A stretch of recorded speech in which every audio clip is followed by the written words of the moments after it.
Hi everyone, Soulstinger here, and I'm back with a new tutorial on designing humanoid robots in Clip Studio Paint. I'm sure you will love it.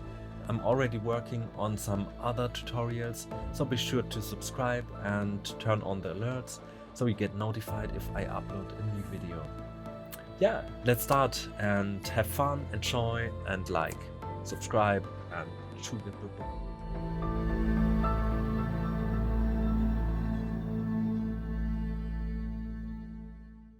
So let's start with thumbnails.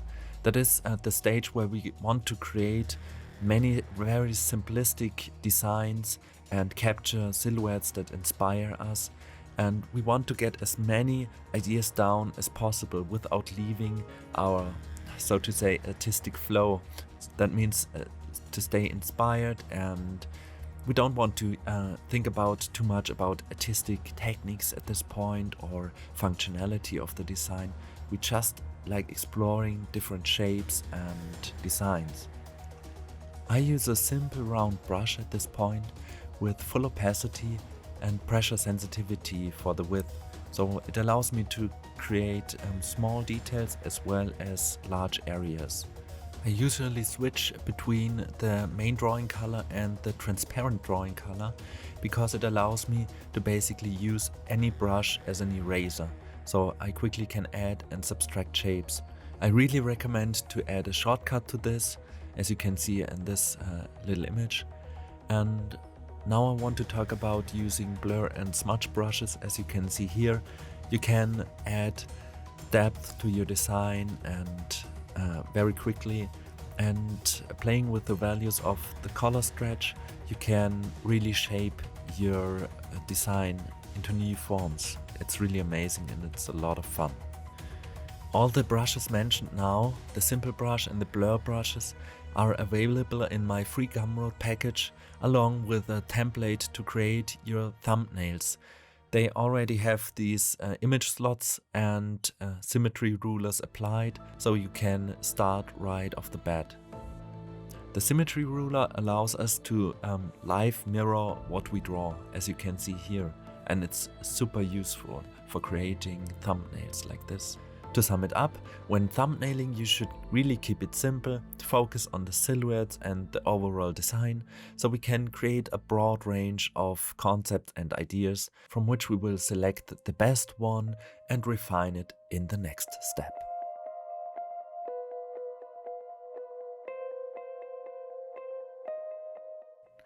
The next step is to refine our thumbnail and turn it into a perspective drawing.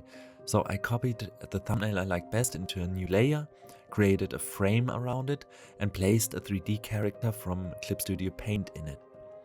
Then I adjusted the limbs to exactly match my design.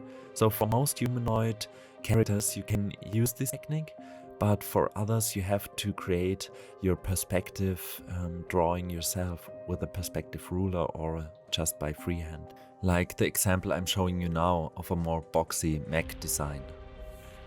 Let's go back to our humanoid robot. After adjusting the angle of the 3D character, we are starting now drawing our design on top of the underlying 3D model, and it's a really easy and intuitive process. It's a lot of fun and you don't have to worry about the perspective. If you want to adjust or readjust the pose or the proportions, just control and click on the 3D layer and adjust the model to your liking. As you have seen, I use the lasso select tool a lot to rearrange some parts and make adjustments to my designs and proportions.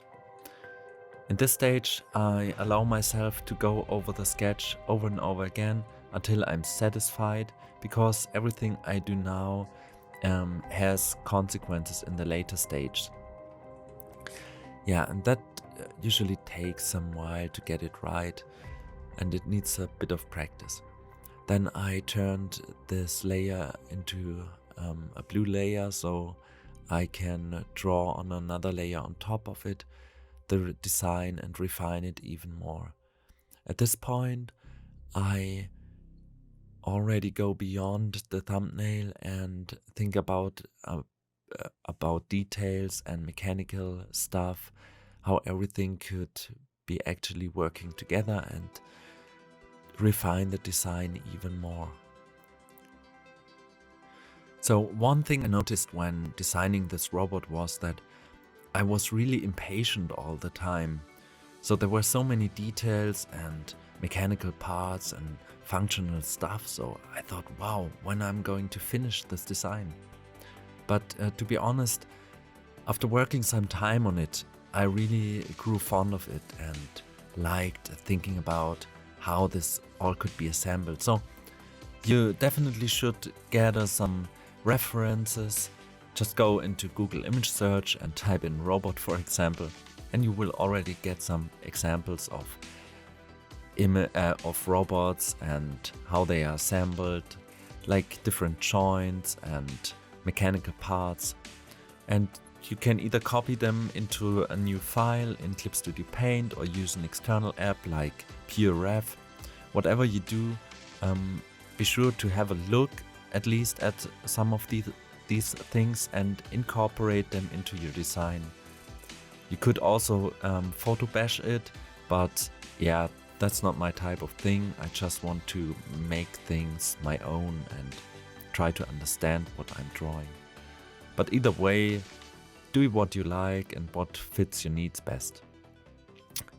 As you can see now, I have the sketch a bit more refined, and then I added some color layers on top of it on multiply, and also added shadow layers just to get a feeling of the image, and yeah, more or less a confirmation to myself that I'm on the right path. I don't think this is necessarily the right thing to do at this stage, but it's just a quick mock-up to keep myself motivated. You have to keep in mind that this is only the sketching phase, and we will create a line art that is much more precise and clean. I duplicated the sketch layer, and now I'm using the blur and smudge brush to basically smudge the black and white colors, so you can really sculpt your shapes there with the smudge brush. It's a really fun thing to do, similar to what I've done in the thumbnailing phase, but now I'm much more concerned about the actual volume of things and how this thing behaves in 3D space.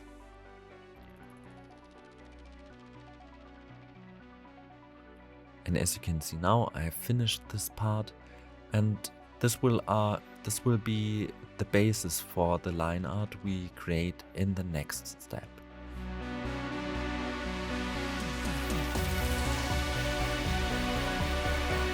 So now have a look how to create a very precise and clean line art that can later on help us in selecting different parts. First of all, I'm working on vector layers. Vector layers are much more precise and editable afterwards than raster layers, so you should definitely check them out and use them for this thing. I use a 2-pixel white brush with basically no dynamics, so it's not pressure sensitive, a bit of anti-aliasing for smoothing it, and then there is this option, it's called post-correction on stabilization. And what this does, it makes your line much more smooth, and it's good for freehand drawing where you want to have straight edges and something like that. But in some cases you really want to play with these values. For example, if you create some design that is not that clean or not that smooth. You should create a new vector layer whenever you need it. For example, in this case, I created an ellipse and on a new layer, of course, and then I was able to select the ellipse and duplicate it, and with a bit of offset, you see I can easily create 3D forms. But now let's have a look on how we actually create this perspective correct line art. I use the perspective ruler for most of the parts, and as every part is aligned differently, you have to create a perspective ruler for each individual element. I'm not creating a perspective ruler for everything. I just draw most of the stuff like without a ruler, but to use the ruler is much more precise and it can be really efficient to use it, and it makes your image much more believable. And as you can see here, the shape is relatively complex with some bevels and some extrusions and stuff. And you can't do this with just with the lines that are aligned to the perspective ruler. So I often trace some lines and know where the actual line art has to be, and then I erase them afterwards. And now let me show you how you create the perspective ruler over a sketch. So basically here I have my sketch layer, it's in red, and then I draw in the focal point with these two lines. And now I'm going onto the other axis, like this.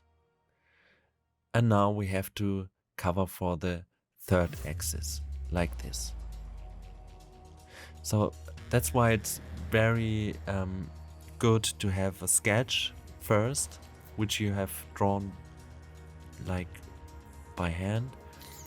And then after that, on a new layer where you have placed your ruler, you can draw in your design. And you see it's really boxy, but that's not the problem. As you can see, I can easily erase some lines with the vector eraser. Now I have a foundation for much more sophisticated design, and that's great. And that's how I progressed on this design. Basically I sketched out some stuff just by hand, and where I needed it I placed a perspective ruler and drew my perspective correct drawing on top of that. As you can see here, I can bevel the edges if I just draw them in with clicking shift and then erasing the edge I don't want anymore with the vector eraser. It's a very simple process, and if you are more accustomed to this, you can create very sophisticated 3D designs in no time. Another technique that I want to show you is to bring in 3D models from third-party applications like Blender and use them as a guide or as a reference on your design. For example, this cube, I created it in Blender, and then I just imported it with file import 3D data and used it as a guide to create my perspective ruler, as you can see here. Then I drew in some parts, moved the cube, rearranged the angle,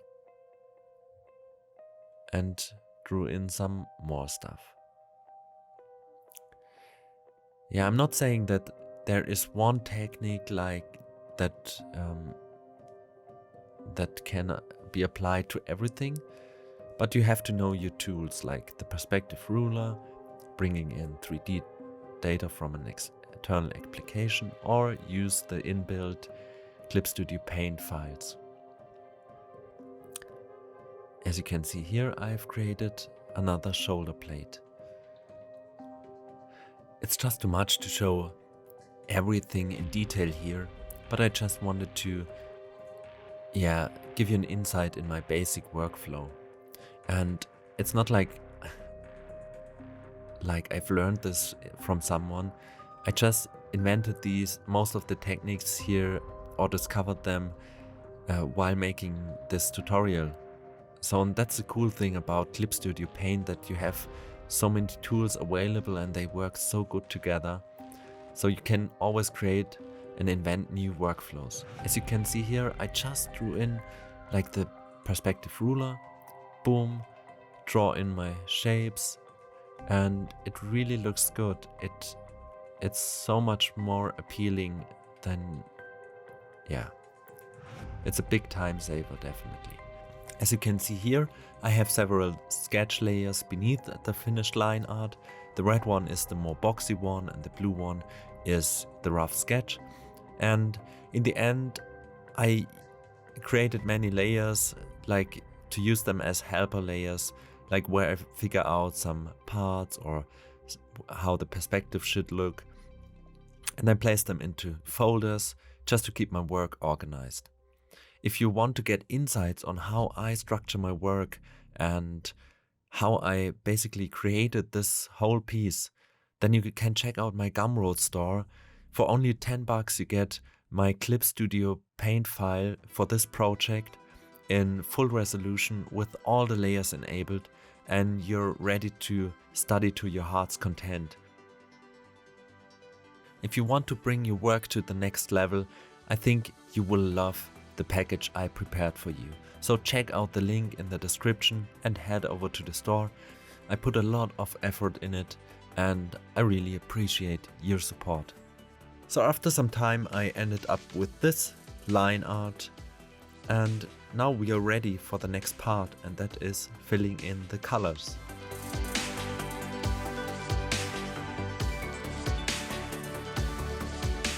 I want to keep this step really short and simple here. First of all, I created a gray mask layer, and on top of that I filled in the colors with the Fill All Layers tool. The Fill All Layers tool can be set to use the reference layer, so it respects the structure that we have created on the line art layer. So this makes filling in really easy and comfortable. There are some things to consider though, and that is what I want to show you in the next clip.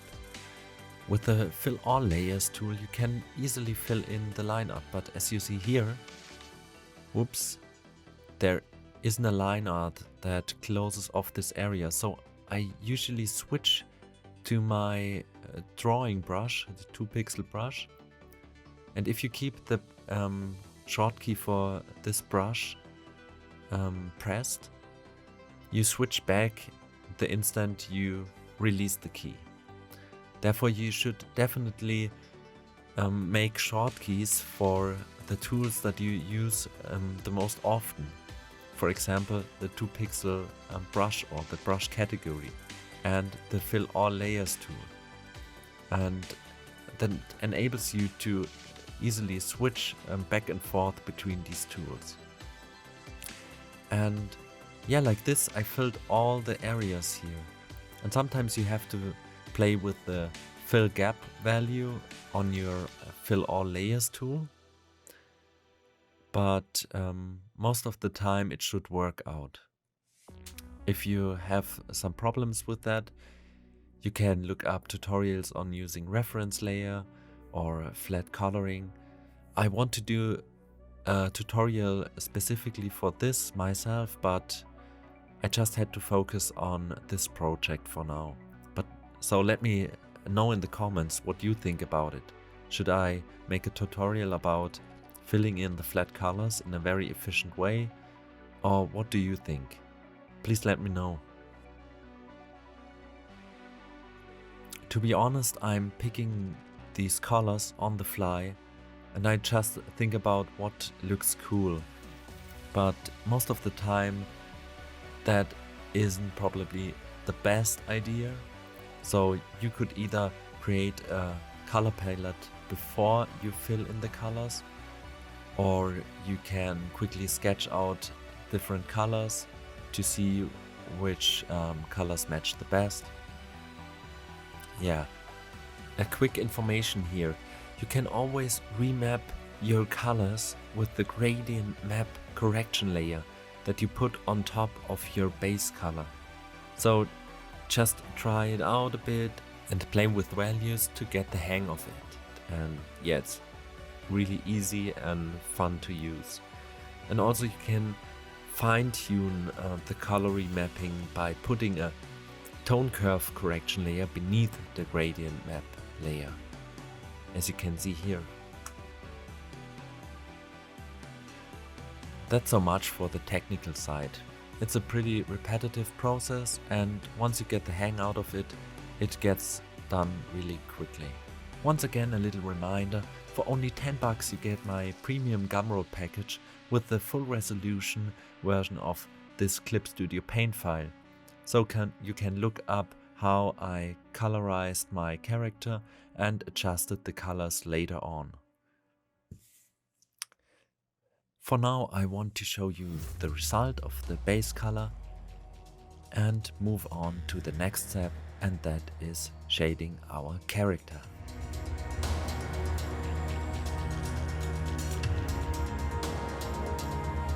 Shading is really the fun part of this whole designing process, at least for me. Here I brought in a simple tire, a 3D object. You can choose any other object just to get an idea for the lighting scenario. So I get a guideline where the shadows are. And then I created a multiply layer and really quickly filled in the shadows at the way that I felt looks right. And that is not the finished shadow layer, of course. What I'm drawing now is the guideline that I will use later to be a reference for me where the light should be. Because now, as you see, I've started to mask out areas of a black layer, because I decided to paint in the lights instead of the shadows, because I want a really dramatic light in this scenario. And in that case, I found it really useful to just paint in the lights and not the shadows.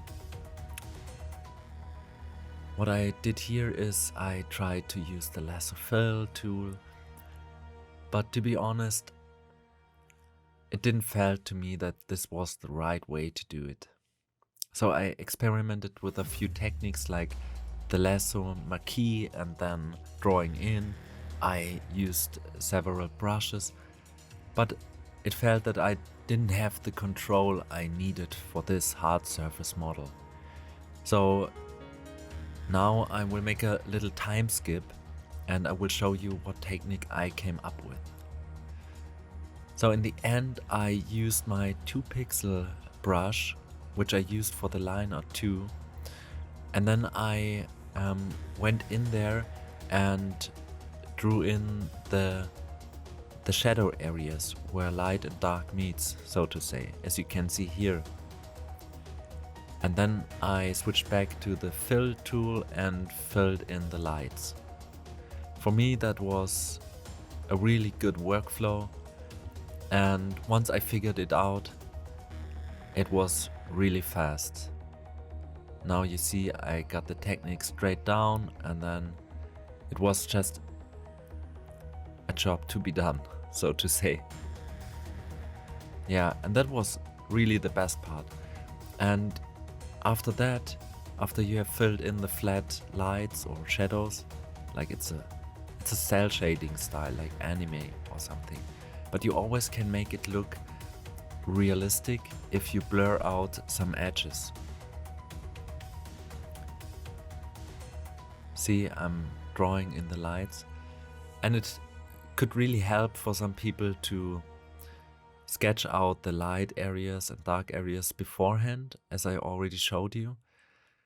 But at this point, I already knew where the light source is coming from. I knew my character inside and out, and I just could go in there and draw in these lights. And yeah, that setup with the 2-pixel brush was just, yeah, it was just a moment where it made click, and then I went on to shade the whole stuff. As you have seen here, I've blurred out some edges, and it's really working good, this technique. Also, I had a lot of color correction and gradient map correction layers going on in the process. So I'm not strictly progressing like I'm showing in the video, like step 1, 2, 3. I always mix in some things and try out different things while I'm making the piece. And that's the joy of making art for me, like staying creative and experimenting with new techniques. Here you can see that I'm blurring out some edges a bit to give it a bit more depth and realism. There is a slight color to the shadow, and I make use of it even more in the later stages when I'm going to post-process the whole image and make it fit together. The colorized shadow is achieved by using correction layers, namely the gradient map correction layer, and it's a really fun tool to work with, but you have to get the layer structure right.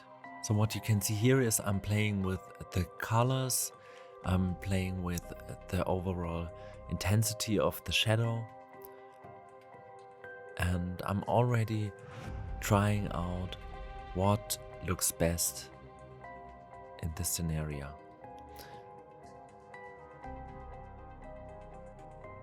Now I've created another layer for the shadows to apply more depth to the shadows, because the other lighting was just too flat and it didn't look realistic.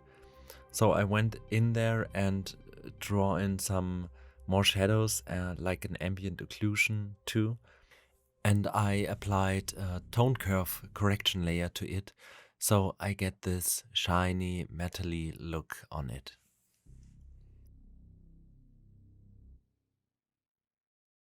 Also keep in mind the light that we painted in a few minutes ago. I'm also using the selection of this layer on a separate folder, which I use for lighting, and I put this on add glow mode. So I also can dial in some more lights and make it look more intense. After that, I wanted to add some shine to the objects, like some specular light, and I played a lot with the tone curve correction layer, so that makes it a bit more shiny. Then I duplicated my light layer with a basic light and applied a Gaussian blur to it, so it gives it a more of a glow and shine, as if the robot stands in bright light. Also, I played again with the gradient map correction layer to tint my image and my lights, and I came up with the setup I really liked. And that's it for shading, and we want to go to the next step, and that is post-processing and adding some other lights.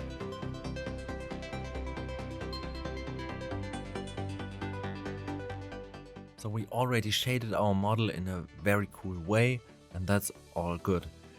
But what if we add some light to the surrounding that emphasize the whole feeling of the image? Yeah, that's great.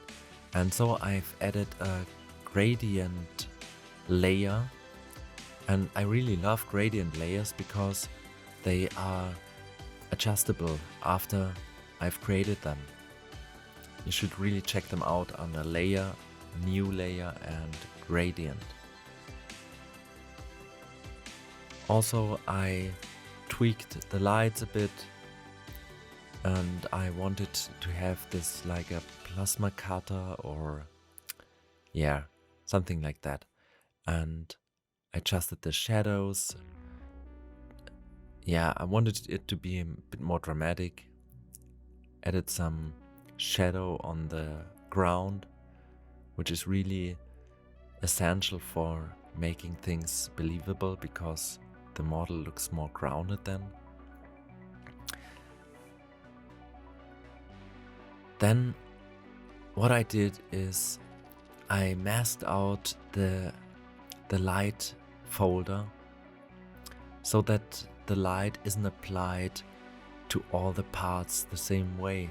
I wanted it to fade from up to down.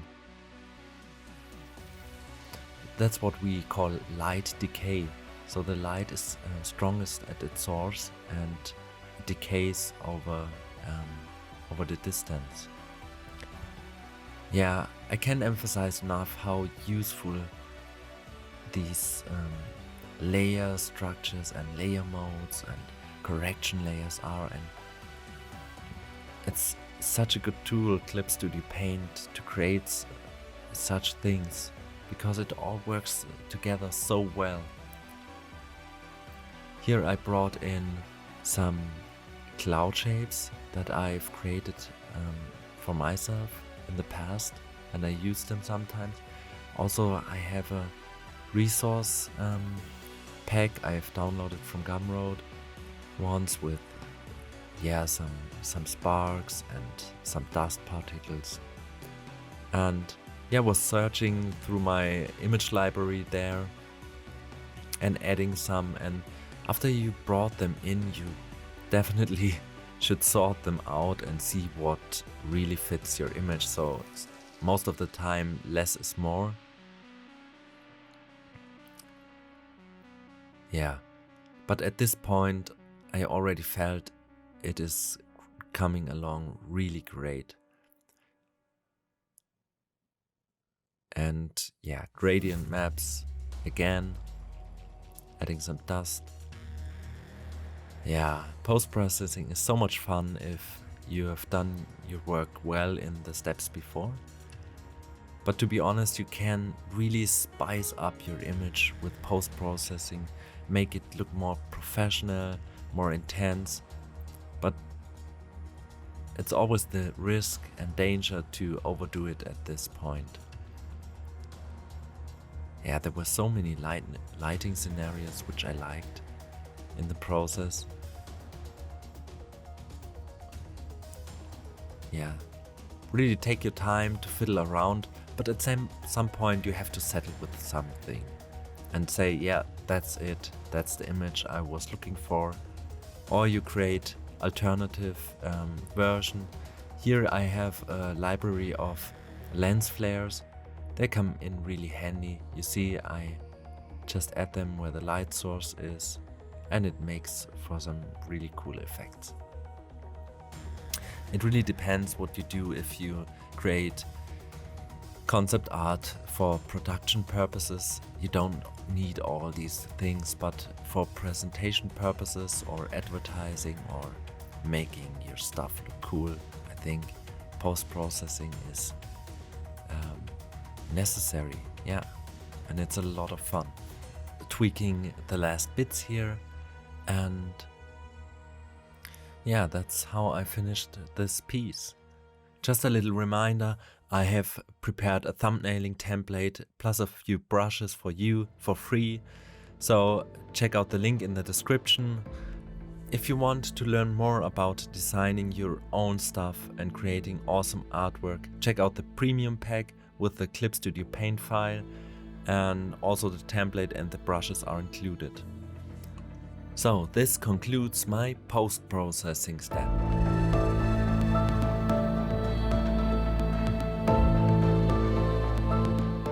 So we are already at the end of the video. I hope you found it useful and liked it.